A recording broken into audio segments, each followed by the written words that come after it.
comité public numéro 11 en date du 27 novembre 2023. Mon nom, c'est Joanie Belleron. Je suis nouvellement à la présidence de l'arrondissement de Fleurimont, accompagnée de mes collègues élus, Mme Berthold, Lavoie et Dauphinet, ainsi que le directeur de l'arrondissement, M. André Blais, et notre coordonnateur, M. Paul Chapdelaine. Alors, il y a également avec nous dans la salle pour le dossier sur le contrat de performance du service des sports, de la culture et de la vie communautaire, M. Jean-Yves Larougerie et Mme Caroline Proux. Bienvenue. Alors, pour débuter, avis de convocation et ordre du jour, est-ce que vous avez des points à ajouter? Lecture adoption du procès verbal numéro 10 du 23 octobre 2023. Est-ce que vous jugez conforme aux échanges et discussions? Excellent, donc adopté. Alors, on se rend à notre premier point du jour 5.1.1 pour adoption, requête en circulation, analyse et recommandations du service des infrastructures urbaines. Donc, j'imagine que je passe la parole à M. Paul Chapdelaine. Oui, merci. Alors, aujourd'hui, on vous présente 3 requêtes en circulation. Je vais commencer par la première qui est située, qui est demandée au coin de l'intersection des rues du Baron et du Cessna. Alors, il y a plusieurs considérants. Je pense que je vais vous inviter de lire tous les considérants et aller directement à la recommandation, qui est d'implanter des arrêts toutes directions à l'intersection des rues de la Caravelle et du Baron, ainsi que l'ajout de présignalisation, signal avancé d'arrêt, pour l'approche de la rue de la Caravelle, d'enlever le panneau d'arrêt selon la procédure des normes du MDQ pour l'approche de la rue du Baron en direction sud à l'intersection de la rue du Cessna, d'ajouter le panneau de présignalisation signal avancé d'arrêt pour l'approche de la rue du Cessna à l'intersection de la rue du Baron et de faire une étude de vitesse dans la rue du Baron au printemps 2024 suite au retrait du panneau d'arrêt à l'intersection de la rue du Cessna afin d'installer des mesures de sensibilisation selon la politique de réduction de la vitesse. Donc, ce qu'on fait dans le fond, c'est qu'on prend un panneau d'arrêt à une intersection, on l'amène à l'intersection suivante. Donc, il n'y aura plus de panneau d'arrêt au coin là, de Cessna. Ça va s'en aller plutôt, excusez. C'est ça. Oui, c'est ça. Oui, ce qui semble être plus logique pour la circulation automobile. Parfait. Puis, il y avait déjà des stops du côté de Baron. Oui. Oui. Oui, ben, je voulais juste dire que sûrement plusieurs citoyens vont être contents que l'arrêt soit déplacé au coin de Caravelle puis Baron, parce qu'on sait tous que c'est pas une intersection carrée, là, elle est un peu en Y. Et il n'y avait pas des arrêts dans toutes les directions. Donc, ça, je pense que ça va faciliter la circulation. Et ce que j'aime beaucoup de la recommandation, c'est donc de dire on déplace l'arrêt, on le met à cette intersection-là qui est plus empruntée. Et après ça, on va faire des mesures pour voir si ça a bien fonctionné. Oui. Fait que ça, je suis contente. Ça donne aussi comme une police d'assurance après coup. Donc, oui, je pense que ça va être un bel ajout pour le secteur. Donc, C'est adopté. Oui. Oui. Alors, la prochaine, il s'agit de la requête à l'intersection de la rue Terril et de la rue Kennedy-Nord. Encore là, il y a beaucoup de considérants pour arriver à la recommandation. Je vais vous lire la recommandation. Il est recommandé de tracer des bandes indiquant un passage pour piétons et des blocs pour les cyclistes pour la traversée ouest le long du corridor scolaire de l'intersection des rues Terril et Kennedy-Nord. Également, il est recommandé d'ajouter la signalisation de distribution des voies, voie de gauche pour tourner à gauche et voie de droite pour aller tout droit ou tourner à droite pour les 2 approches de la rue Kennedy-Nord à l'intersection de la rue Terril. Également, de mettre de l'avant la campagne de sensibilisation de réduction de la vitesse à l'été 2024 dans la rue Kennedy-Nord à l'ouest. Des affiches de la campagne de sensibilisation sont présentement disponibles au bureau des arrondissements pour les citoyens. Donc, oui, on rajoute des éléments qui vont améliorer la sécurité. Il faut dire que c'est une intersection qui est quand même déjà bien couverte pour les piétons et les cyclistes, là, parce que il y a un feu protégé, donc on peut même circuler en diagonale à cette intersection-là. Il y a un corridor scolaire, il y a un brigadier. Mais c'est vrai que d'orienter les automobiles pour le virage, ça va rendre le trafic plus fluide et aussi envoyer un meilleur signal pour les piétons qui circulent dans ce coin-là. Donc, encore une fois, de bonnes nouvelles. Excellent. Oui. La prochaine, c'est aussi dans le secteur.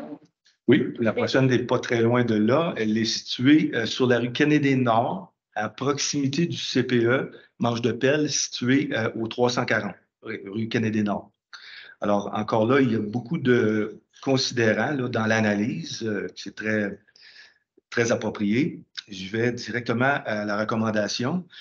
Il est recommandé d'installer la signalisation pour un passage piéton éclairé par un dispositif ainsi que l'aménagement d'un bateau pavé dans la rue Kennedy-Nord vis-à-vis le trottoir donnant accès au CPE Manche de Pelle et de mettre de l'avant la campagne de sensibilisation à la réduction de la vitesse dans la rue Kennedy-Nord aux abords de la rue Clémenceau à l'été 2024.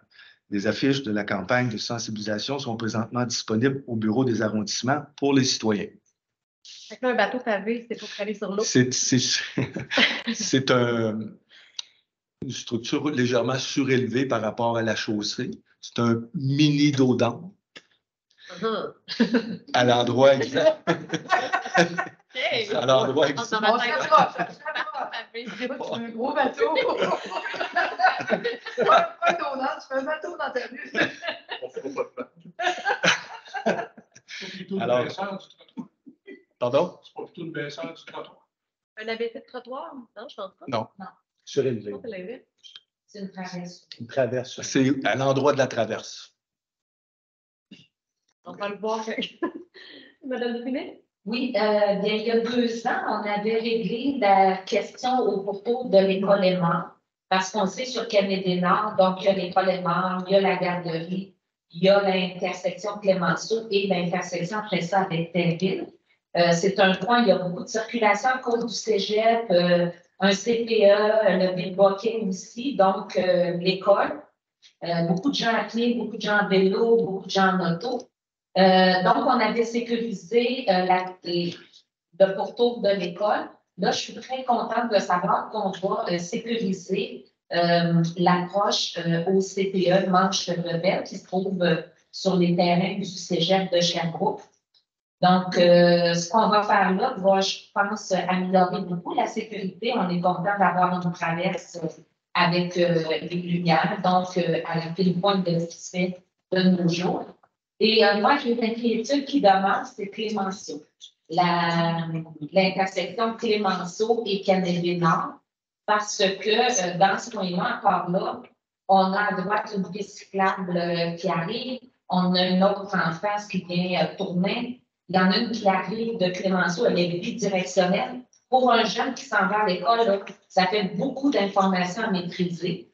Et encore là, comme on est dans le coin du cégep, de tous ces organismes-là, les CPE, tout ça, il y a beaucoup de circulation.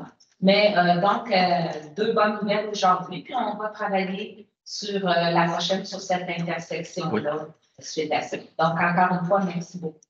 Merci. Ça fait le tour pour les requêtes. Ça termine. Oui.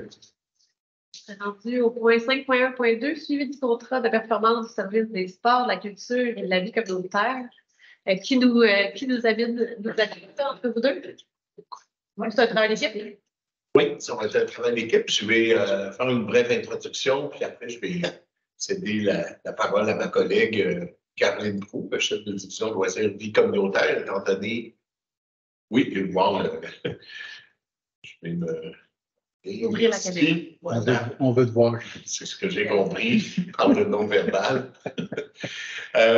Alors, ben, c'est ça. Écoutez, justement, j'étais avec Mme Caroline Proulx, chef de division loisirs vie communautaire. Moi-même, je suis en la boucherie de la direction du service sport, culture et vie communautaire. À chaque année, on vient vous rencontrer, notre rendez-vous annuel, à peu près toujours à la même période pour faire un peu le bilan et aussi le bilan 2023, donc de l'année qu'on est sur le point de terminer, aussi les perspectives, les priorités pour l'année suivante. Comme on sait, on a un contrat de performance qui lie notre service à l'arrondissement en matière de compétences d'arrondissement et ça existe depuis la réforme de 2015, la réforme qui a eu un volet administratif, entre autres, un volet politique, mais dans notre cas, au niveau du volet administratif. Alors, on va vous partager les différents éléments, puis après, on prend tous vos commentaires, et etc., là, pour continuer toujours de bonifier le service et aussi les actions qu'on réalise. Alors, bien, évidemment, ce qui est important de mentionner, c'est qu'au niveau du premier objectif, bien, c'est effectivement le personnel planifie, réalise, évalue des interventions qui visent à augmenter la qualité de vie des citoyens champenois. Parce que nous, notre mission du service, c'est vraiment avec les communautés champenoises, créer des milieux de vie riches, accueillants et stimulants. Ce qu'il faut savoir, c'est que le service est déployé, comme vous le connaissez, 9 lieux physiques, mais il y a des techniciens à loisirs dans chaque bureau d'arrondissement. Alors, en fait, je dis chaque bureau d'arrondissement ou bureau de service aux citoyens parce qu'il y a 6 bureaux de service, il y a 4 arrondissements, mais il y a des ressources là, du service qui sont là. Et la façon que l'offre de service est faite, c'est qu'on la fait beaucoup en arrimage, tant au niveau avec les agents professionnels de l'équipe de Caroline, arrimé avec les techniciens pour avoir une vue d'ensemble. Alors, par exemple, des fois, un technicien va venir soutenir un club de l'âge d'or, mais il va avoir le travail d'un agent professionnel en matière de vieillissement de la population, des aînés, pour avoir une vue globale. Alors, c'est dans cet esprit-là de la mission. On vous présente le résumé dans le fond synthèse du bilan complet qui a été déposé en annexe du sommaire décisionnel en une douzaine de diapositives. Alors, vous pouvez poser vos questions sur l'ensemble du contenu, évidemment, par la suite. Alors, on commence avec la division loisirs et vie communautaire. Donc, tout le volet soutien aux organismes du milieu qui est vraiment le pilier, dans le fond, de notre action en proximité. On a, pour un petit récapitulatif, là, 11 organismes admis en proximité dans Fleurimont, beaucoup de clubs d'âge d'or, comme vous le savez, cercles d'infirmières, scouts, cercleries, jardins. On a des tables de quartier. On a 5 jardins communautaires qui œuvrent sur le territoire, un ODG avec loisirs fleuristes et 2 maisons de jeux. Donc, on va faire le tour à travers la présentation de façon plus spécifique. Cette année, ce qui caractérise, dans le fond, l'année dernière, on disait c'est une recrudescence des activités. C'était comme le retour à la normale après la pandémie. Fait que cette année, c'est quand même une stabilité au niveau des activités des organismes. Un soutien, j'aurais dû dire bien répondant. Parce qu'on sait qu'il y a eu un changement cette année. Il y avait eu une stabilité pendant plusieurs années avec Stéphane. Donc là, on a eu Kim pour un petit bout et Yann Jortier qui est arrivé, qui va être avec vous. Puis il y a eu, dans le fond, Stéphane et Kim sont quand même à l'intérieur du service. Là, donc, il y a une nouvelle collaboration pour être en soutien au niveau technicien. On a eu la fête des bénévoles avec plus de 175 participants cette année. Encore une fois, c'était un beau succès. Et l'inauguration du jardin bureau qui avait été construit l'année dernière, mais inauguré cette saison-ci.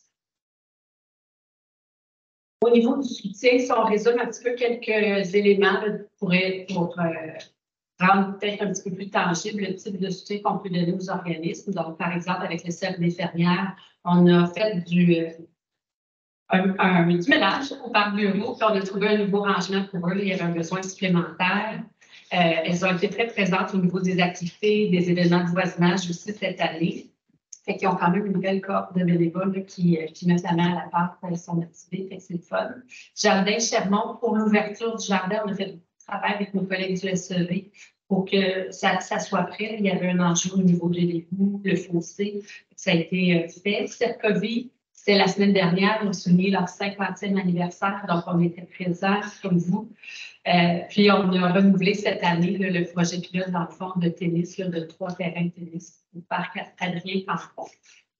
Puis les clubs d'argent, on travaille avec eux, c'est pas nouveau, pour voir les collaborations possibles, pour voir s'il y a un intérêt à travailler de façon plus près ensemble.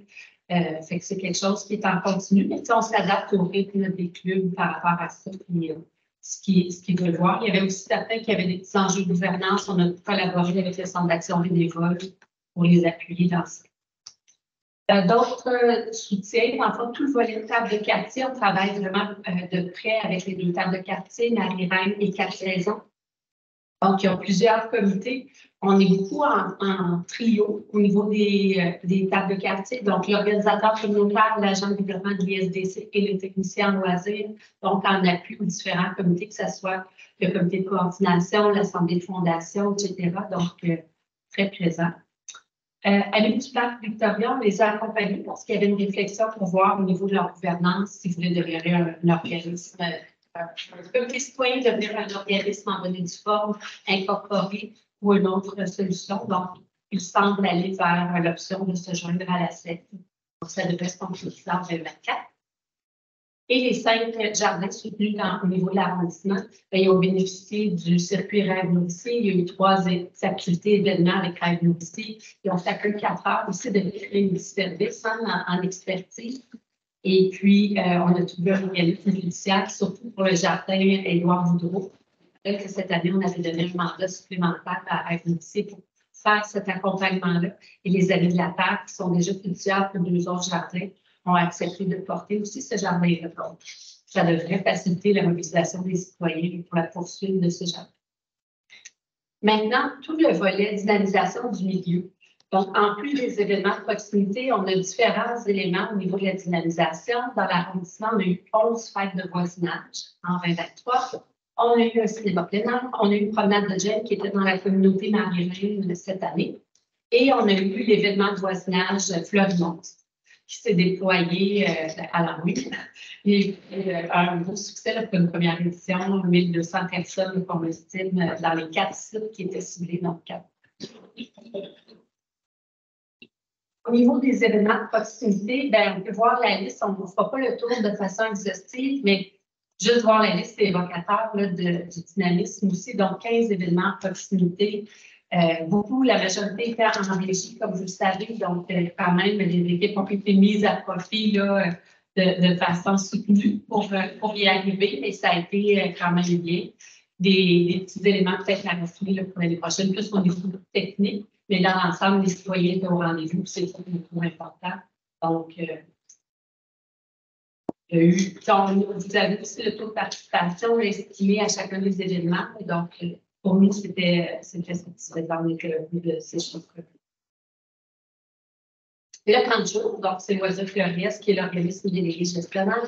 Cette année, Loisirs Fleuriès a atteint 89 % de sa cible, ce qui est semblable à l'année dernière. Puis, ça représente 5 691 inscriptions d'une semaine. Ce qu'on vous a ajouté comme information cette année, c'est les enfants différents. Ça peut être parce qu'un enfant qui est inscrit à 3 semaines pendant l'été, 3 fois. Donc, c'est 1160 avec des filles de 4 jours à Loisirs Fleuriès. Et tout ça, je trouvais que c'était évocateur aussi de voir combien de personnes y embauchent. Donc, juste pour le 40 jours, 143 personnes d'embauchés, 99 animateurs. Donc, c'est Loisirs Fleuriès est un des plus grands ODG là, au niveau du déploiement des 40 jours. Donc, ça se transpose au niveau des ressources humaines qui ont besoin aussi. Et au niveau de l'intégration des enfants handicapés, ils ont intégré 28 enfants cette année, ce qui est beaucoup aussi. Là, je pense que c'est l'ODG qui en a accueilli le plus. Puis engager 21 accompagnateurs pour arriver à faire l'accompagnement. Donc, beaucoup d'accompagnement facile avec les enfants pour que ça se passe bien en fonction de leurs besoins bien sûr. Maison des jeunes. Donc, quand même, les 2 maisons des jeunes ont été actives. Puis, on voit aussi, là, je déborde en 2024, les maisons jeunesse qui vont peut-être être intéressées l'année prochaine à prendre un événement. Donc, c'est le fun aussi de voir la collaboration là, qui s'étend dans d'autres sphères. Cette année, ils ont fait la 4e édition du barrage routier. Ça se tient en septembre. C'est au bénéfice des 8 maisons de jeunes du territoire. Donc, ils travaillent tous ensemble. Ils ont réussi à collecter quand même 58 000 $, ce qui est parti sans tout, évidemment. On était plusieurs présents à l'inauguration de la Maison Marco, donc un travail de longue haleine. Et puis, la Maison des jeunes est hébergée sur le site, là, des très beaux locaux qu'on voit dans l'image. Donc, c'est un succès, puis ils sont heureux d'être là. Pour l'instant, ils continuent à utiliser aussi leur VR. On va voir si ça se poursuit dans les années à venir. Il est pas mal dans le stationnement, là. Oui, fait qu'ils sont peut-être en. Il est pas mal là. On va voir ce qui se passe quand Ils sont très bien. Oui, ben, c'est ça. Ils ont maintenant Oui, un pied à terre, un ils pied à sont très terre. bien. Exactement. Puis ils ont contribué à la messe pour 2 événements là, cette année en 2023. Donc, ça aussi, c'était nouveau. Puis on était bien contents de la collaboration à ce niveau-là. Maintenant, ça fait le tour quand même synthèse là, pour la division. Puis je laisserai Jean-Yves la pour les autres divisions. Merci beaucoup. On peut poser des questions avant de changer de division. Je ne sais pas si ça fait la Allez-y, allez-y, je vous en prie, ben oui.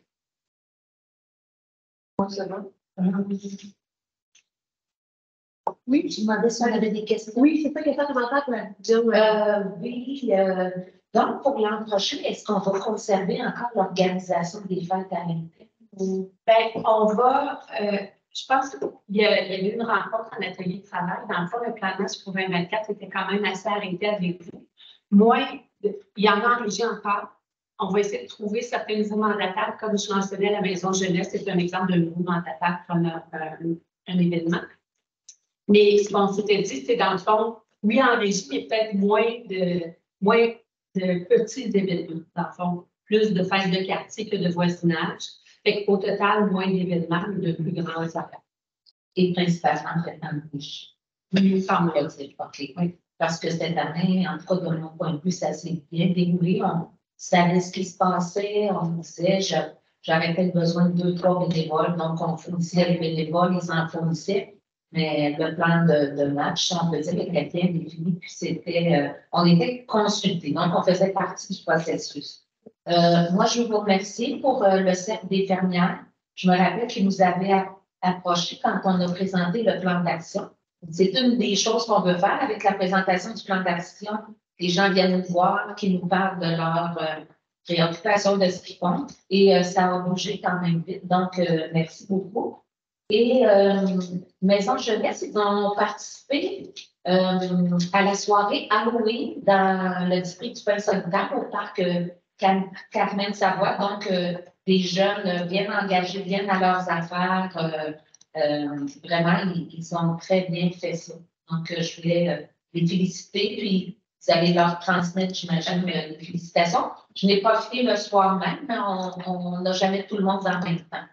Donc, pour ma part, c'est ça. Merci. Merci. Pas d'autres questions, commentaires de votre côté? Super. Moi, dans le fond, c'est ça, ce que je constate, c'est que le fait de faire plus d'événements de proximité, ça a finalement porté fruit. Il y a beaucoup de participants, ça a amené un certain dynamisme.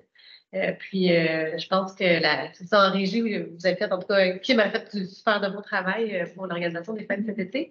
Le Fleurimons, quand j'ai vu 1200 personnes, c'est génial. Je me demandais si ça allait être quoi l'impact finalement avec les quatre parcs.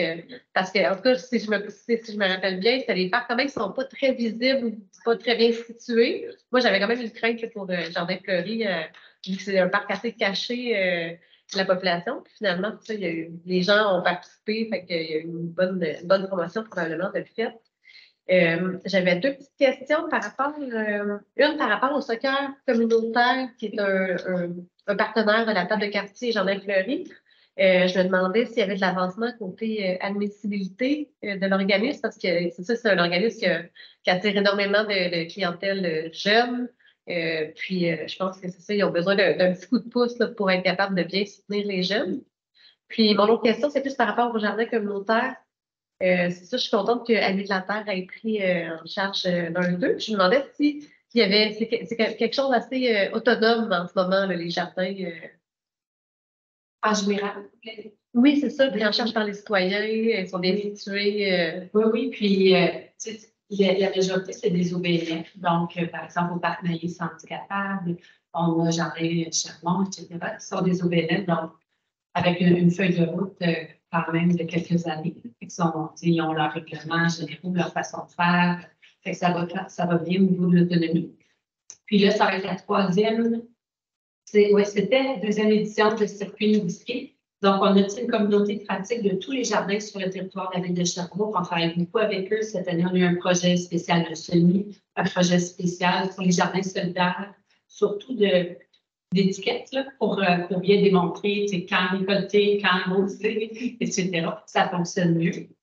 Et puis, ils ont 4 heures d'accompagnement aussi en accompagnement. Il y a des ateliers.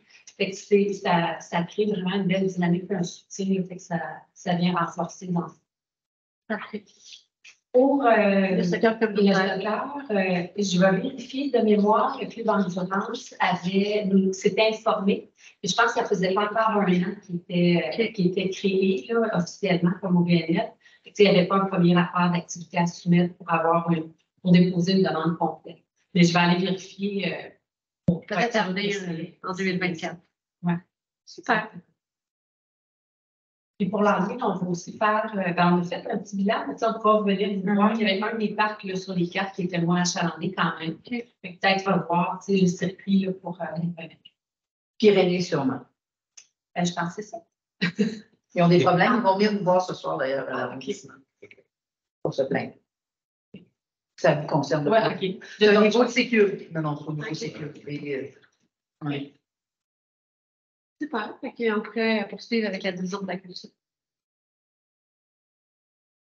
Bon, au niveau de la division de la culture, en fait, le soutien, puis on se rappelle, au niveau des compétences, ben, c'est sûr que les CCA, les centres culturels d'arrondissement, sont de compétences d'arrondissement. Donc, le GAF, au niveau de l'organisme ici, là, qui est au Pardi, a proposé en 2023 une programmation constante au niveau des arts visuels et de la scène, puis justement a invité le public à déposer différentes propositions et tout ça. Puis c'est là que ça a permis au niveau de la brise culturelle, qui en est déjà à sa 4e édition, de pouvoir avoir les différents spectacles au parc à la Traîne de Metz.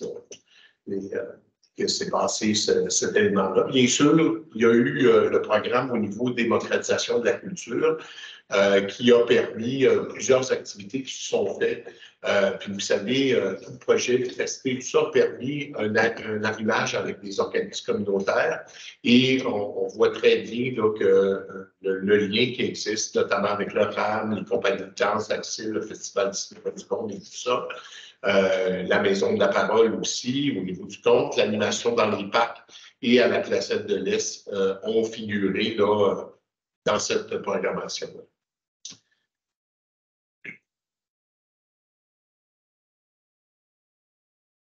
Au niveau de la division des sports, ben, ce qu'il faut se mentionner, c'est que oui, vous avez une question au niveau de la culture, excusez-moi. Oui, c'était pour le projet d'implanter une œuvre d'art publique. C'était quoi exactement l'idée? Puis est-ce que ça va être repris pour la prochaine année ou c'est à manger? Vous dites l'œuvre d'art ou vous parlez au niveau des propositions? Le point 4 prévalue la possibilité d'implanter une œuvre d'art publique qui s'intègre au-dessus. En fait, moi, l'info que j'ai, l'organisme, ben, pas de mission, vous, ce que vous voulez savoir, c'est si ça va pouvoir revenir, c'est ça? C'est quoi l'idée derrière? Est-ce que c'est abandonné complètement ou ça continue d'être travaillé? Oui, ben, écoutez, je n'ai pas l'info à savoir parce qu'étant donné qu'on m'a simplement dit que ça ne donnait pas suite, mais je vais en prendre note puis je pourrais vous envoyer un petit courriel là, pour vous dire quel était le projet qui était ciblé puis s'il va y avoir des suites dans les prochaines années.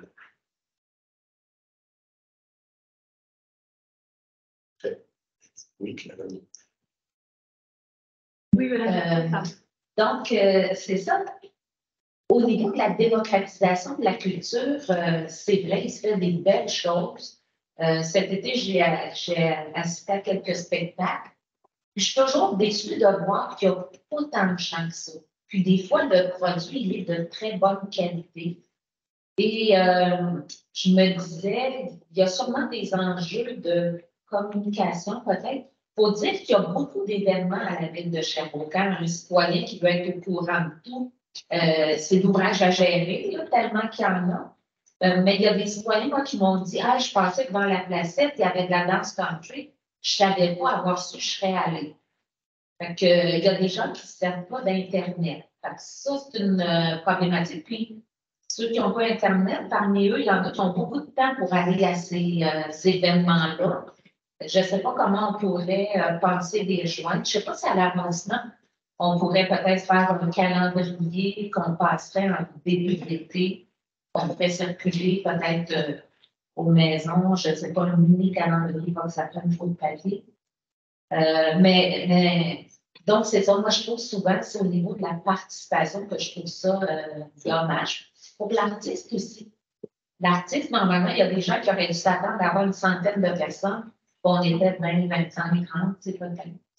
Fait que j'aimerais ça. Puis aussi, je me rappelle qu'à la placette, on avait dit que durant l'année 2023, il y aurait un compteur pour voir la fréquentation. Est-ce que c'était dans votre assiette à vous, ce compteur-là, ou ça relevait de quelqu'un d'autre? On peut compter le monde? Oui, qui Ok, je pensais que c'était quelqu'un qui racontait l'histoire. La fréquentation de la place, Je pourrais vérifier, c'est peut-être avec le bureau de développement économique, je pourrais regarder que. En fait, Au prochain, quand je vais descendre. on va poser la question. c'est pour le volet communication, c'est le calendrier des événements sur le site web de la ville, c'est une des pages les plus consultées. Puis on peut filtrer par secteur. Fait que si vous voulez imprimer un calendrier pour l'arrondissement, habituellement, je pense qu'on essaie que les événements soient affichés au moins 3 semaines à l'avance. Ou le plus tôt possible quand on a des informations, évidemment, puis chaque service est responsable de fournir des informations. Fait que ça peut être une façon plus simple si vous voulez imprimer un calendrier, juste d'extraire le nom, puis une gestion aussi. Parfait, merci. Excellent. Merci. Le sport. Oui.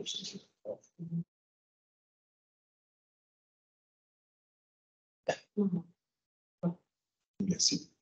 Au niveau de la division des sports, bon, évidemment, on parle principalement au niveau des activités qui se déroulent au centre Julien Ducharme, incluant bien sûr la pratique libre de proximité. On sait qu'il y a du badminton, il y a un achalandage de plus en plus grand pour les activités de pickleball. Souvent, c'est un enjeu important, la mixité des usages, s'assurer que tout le monde soit heureux et tout ça dans cette programmation-là.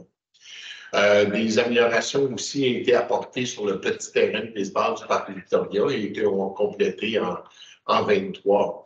Il y a eu la cabane des marqueurs qui a été changée au Parc Couturier et un contrat de construction, comme vous le savez, à la Clairefontaine a été octroyé depuis son ouverture, qui est toujours, en tout cas pour le moment, prévu 24. On est prudent, mais c'est ce qu'on souhaite et ce qu'on cible. Évidemment, vous aurez compris que je cible ces éléments-là pour la division du sport, étant donné l'impact sur la proximité en lien avec la clientèle qui, au niveau de l'arrondissement, qui a une desserte et une connotation de proximité, que ce soit au niveau des piscines, par les cours de natation, le bain libre, etc., les camps de jour qui y vont. Voilà pour les sports. Oui, oui, quelque chose qui revient souvent dans les parcs, et on en a déjà parlé à quelques reprises, c'était l'accessibilité au terrain de jeu, de sport pour le jeu libre versus les sports fédérés.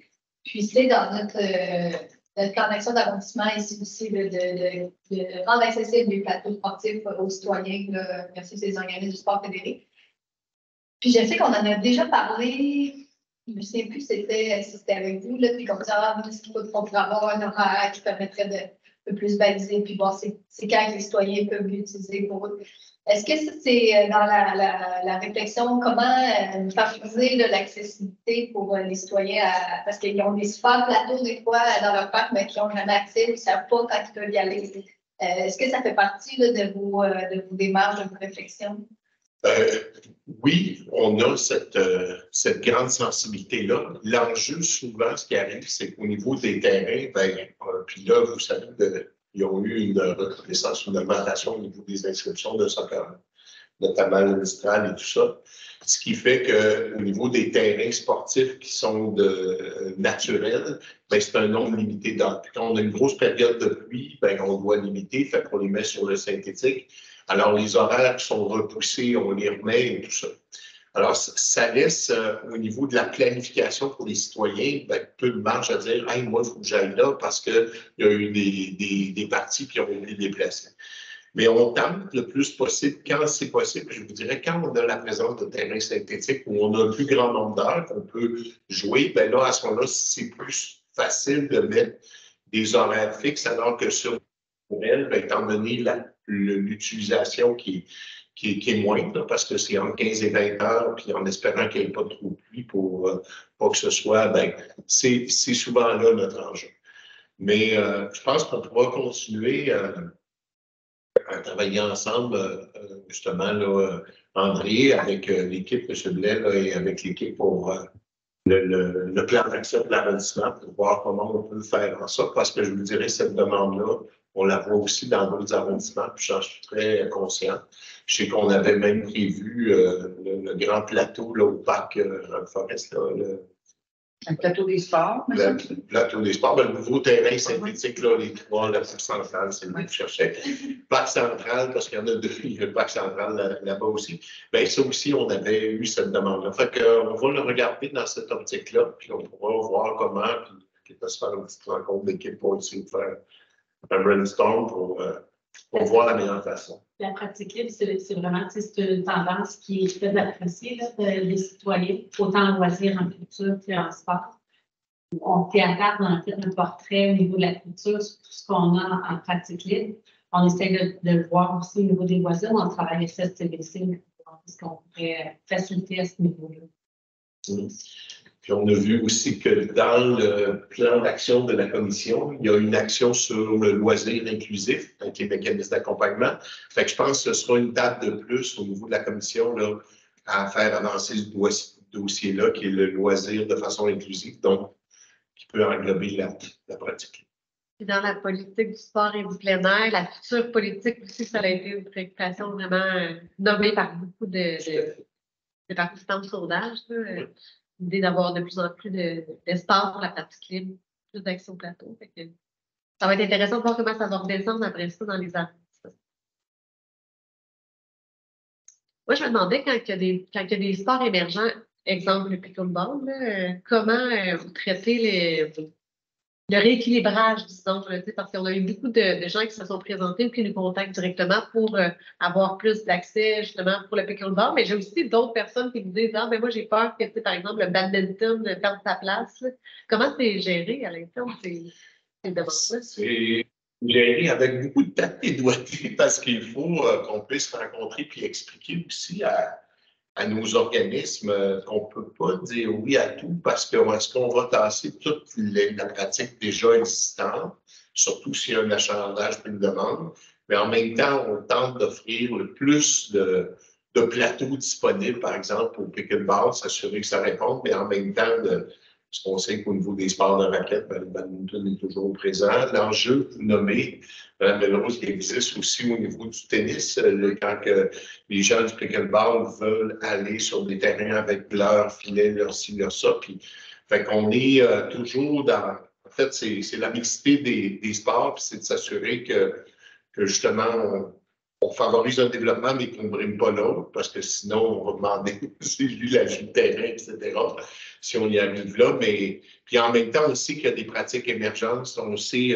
si vous êtes sur le comité de la politique du sport, on sait que le plein air a une augmentation puis une plus grande demande. Fait que comment on l'accorde aussi, mais il y a peut-être des possibilités. Fait que faut suivre les tendances. Faut pas, je pense qu'il faut être capable aussi de dire quand il y a un sport qui augmente en croissance au niveau de l'achalandage, de l'accompagner. Mais si on voit qu'il y en a d'autres qui sont en diminution, ben de faire en sorte de dire, écoutez, on laisse la place à d'autres. Moi, je pense que c'est comme ça, parce qu'au niveau collectif, on a une capacité qui est X, puis on ne peut pas tout permettre.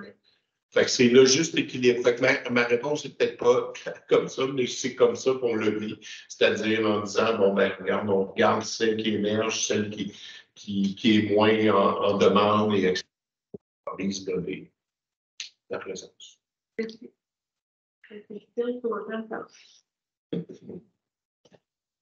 Au niveau de division événements, bien évidemment, dans vous savez, là, puis là, on a simplement nommé les différents parcs. Vous savez, depuis quelques années, ce qu'on tente de faire, je pense que ça avait été une demande aussi, en fait, moi, je pense que ça avait été une demande des élus et des arrondissements, de faire découvrir nos parcs par l'événementiel.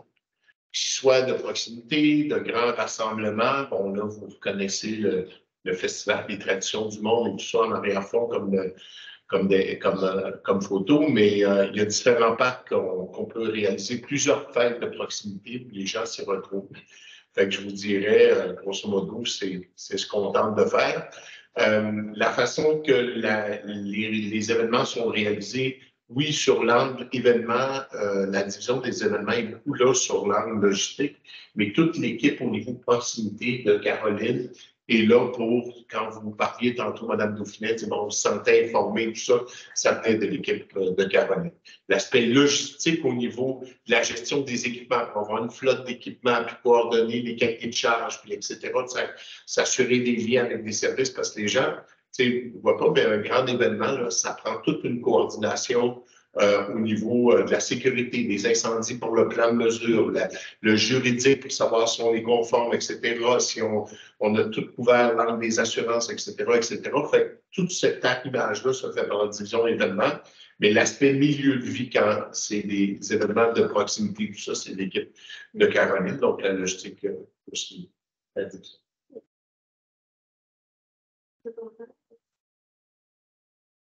fait le tour. Ça fait le tour, super. Du bilan. Le bilan. Les priorités. Il n'y a pas de.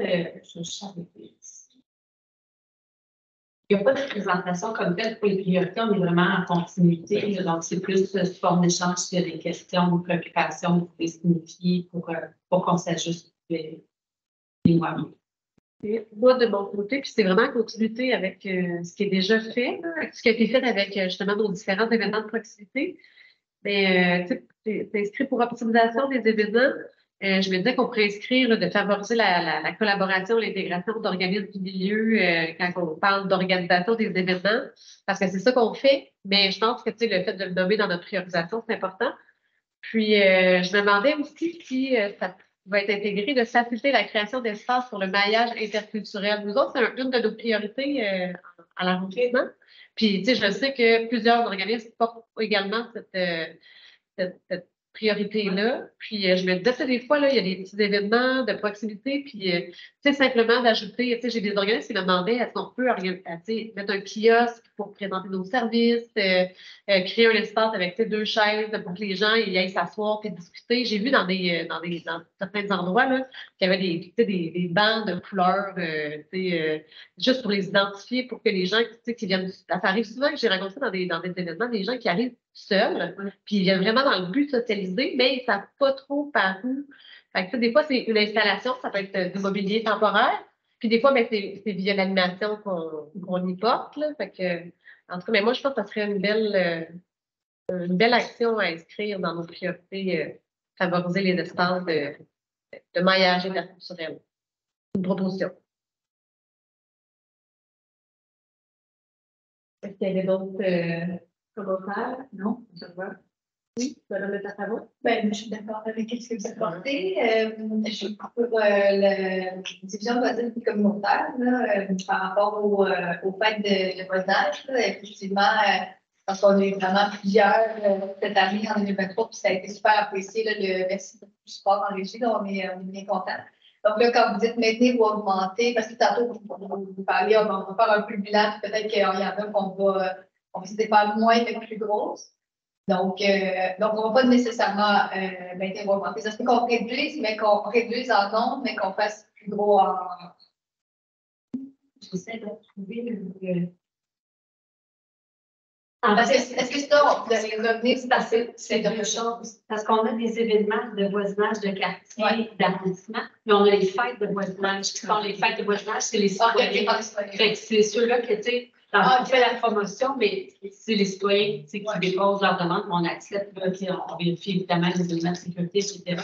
Fait que, tu sais, on est sur une bonne croissance, mais c'est pour ça qu'on le nuance. Okay. Mais pour les événements d'abord de quartier de voisinage dont on parlait plus tôt, ça, est-ce que vous allez revenir pour qu'on discute ensemble justement lesquels qu'on voit qui pourraient être réduits? Oui, on était déjà vus, puis je pense qu'on tient dans les assistances financières 2024, on n'a pas déjà mis les événements parce qu'on va revenir effectivement. Comment? C'est aussi lié à l'adoption ou non du programme d'événements de proximité, donc on attendait à ce niveau-là. Pour soutenir les jardins existants compte tenu du développement de ce programme, Ben moi aussi, j'étais contente de voir les amis de la terre au jardin Édouard Boudreau parce que c'est quand même, il y a eu beaucoup, un bel aménagement, c'est un beau jardin quand même, c'est vraiment beau. Fait que j'avais trouvé ça dommage, ça tombe. Puis, je voulais juste faire le lien parce qu'il y avait, il y a eu une discussion là, qui n'est pas encore très, très avancée, là, mais de faire peut-être un aménagement devant le niveau d'arrondissement paysager qui serait peut-être en lien avec jardin, quelque chose comme ça. Est-ce que vous pensez qu'un organisme comme les Amis de la Terre, c'est pas loin, là, est-ce qu'il y aurait des liens à faire si on avait un projet à l'arrondissement, des approches qui pourraient être faites pour nous aider? On pourrait valider avec eux. C'est sûr que même si c'est un jardin solidaire où tout le monde peut prendre en passant, contribuer au jardin au fur et à mesure, faut, on l'a vu, c'est un bel exemple dans ce jardin-là. S'il n'y a aucun soutien, il faut un minimum pour le partir, pour gérer, faire des suivis, au moins quelqu'un qui passe une fois semaine. Fait qu'on pourrait valider effectivement s'il y a un intérêt. Puis, si la construction du jardin, j'imagine, serait faite par le service? C'est encore assez embryonnaire. Je me demandais, est-ce qu'ils seraient prêts à étendre, s'il y a quelque chose, un projet qui Il faudrait valider la capacité parce que là, ils sont déjà en cours. Je ne veux pas prendre pour acquis qui dirait lui, mais c'est sûr qu'on peut faire l'approche puis valider avec eux la possibilité. Oui, donc tout à l'heure, dans votre présentation, on a vu un petit peu le nombre de participants à chacune des fêtes de proximité. Je me demandais si cette présentation-là, vous pouvez nous l'envoyer. Parce que, à ma connaissance, ça n'avait pas été déposé dans le Conseil Saint-Patrick. Donc, ces chiffres-là m'intéressent. Et puisqu'on parle de la question des jardins, ça, c'est une autre chose. Tu sais, comme souvent, la Ville, on investit quand même beaucoup d'argent pour la création des jardins. Puis quand après ça, il faut payer en plus pour faire vivre le jardin, bien moi, avant d'en développer d'autres, j'aimerais beaucoup qu'on réfléchisse à ça. Parce que c'est beau là, de dire on fait l'argent, l'idée derrière de nourrir le monde, l'agriculture urbaine, c'est bon, mais il faut voir les résultats. Parce que comme au Parc Saint-François, on en a un jardin. Bon, cette année, on a vu l'organisme était là, c'était présent. Mais au niveau du résultat, je ne sais pas si c'est si performant que ça pour l'argent qu'on investit la Ville. Et dans ce quartier-là, en plus, il y a quand même beaucoup d'itinérants qui se promènent. Il y en a qui dorment là le soir. On peut quasiment même se demander quand on cueille quelque chose si personne peut uriner dessus. Ça, je me rappelle, moi, être passé, avoir le goût de goûter à quelque chose qui devrait être retenu en disant je ne sais pas trop. Mais même au niveau là, des résultats, moi, je me questionne. Là. Puis j'aimerais ça que la Ville, on regarde un petit peu quelle quantité qui est donnée aux gens, quelle quantité qui est prélevée par rapport à ce qu'on donne. Le jardin solidaire, le coureur, ça fait quand même longtemps qu'il est là. Effectivement, je pense qu'il y a eu une période de latence qui était moins active. Là, on est content. Rêve aussi est allé faire 2 activités cet été. Il y a eu une communication plus autochtone, au niveau culturel, tout ça.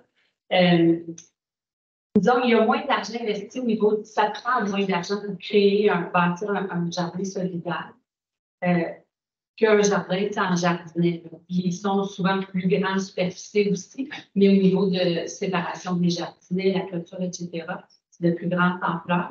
Puis dans le programme qui a été développé, ça a permis aussi de baliser les critères pour déposer un projet.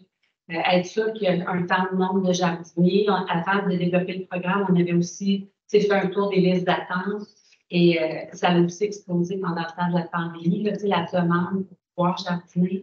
Puis on fait attention aussi où les jardins sont déployés en fonction des, par exemple, est-ce que c'est plus des maisons unifamiliales, c'est plus des personnes en bloc appartement qui ont moins la possibilité de jardiner, etc. Fait que, mais c'est vrai que c'est quand même dispendieux. Là, selon la grandeur du jardin, ça peut facilement aller à 30 pour construire a priori. Après ça, pour le maintien, c'est beaucoup plus raisonnable. On a un programme de gestion des jardins que les organismes qui ont des jardins reçoivent, là, selon la grandeur du jardin, 1500 et 2500 par année, grosso modo. Puis après ça, c'est sûr qu'il faut, de temps en temps, rénover le cabanon, des choses comme ça. Des demandes ponctuelles qui reviennent à quelques années, mais c'est le point de départ qui est plus honorable. Puis pour votre information, les chiffres, les événements, page 2 et 3. Oui, effectivement. Les Ah. chiffres sont là. Dans le fond, par fête, on voit. Je les avais pas vus, mais je les ai remarqués dans votre présentation. Puis j'ai fait suivre la présentation, c'était M. Blais tout à l'heure, je l'ai ajouté dans le conseil aussi. Voilà, je fais récemment. Yes. C'est affaire, mais on va vous l'envoyer. Mais au moins, les informations sont dans la présentation PowerPoint. On les retrouve dans les documents joints dans le Conseil central, comme le dit Mme Belrose. Exact. Puis peut-être dernier commentaire parce que j'ai vraiment adoré ça, mais le fait d'intégrer des artistes locaux, je trouve que c'est tellement une bonne idée là, avec ce qu'on a eu à l'Halloween, là, c'est vraiment à refaire. Fait que je pense que ça fait le tour, ça fait le tour de votre présentation. Oui. Merci beaucoup, M. Larougerie, Mme Prix. Merci beaucoup. On aurait pas pour une pause, oui. Parfait. Fait qu'on va être de retour à 4h15 pour le prochain point. Merci.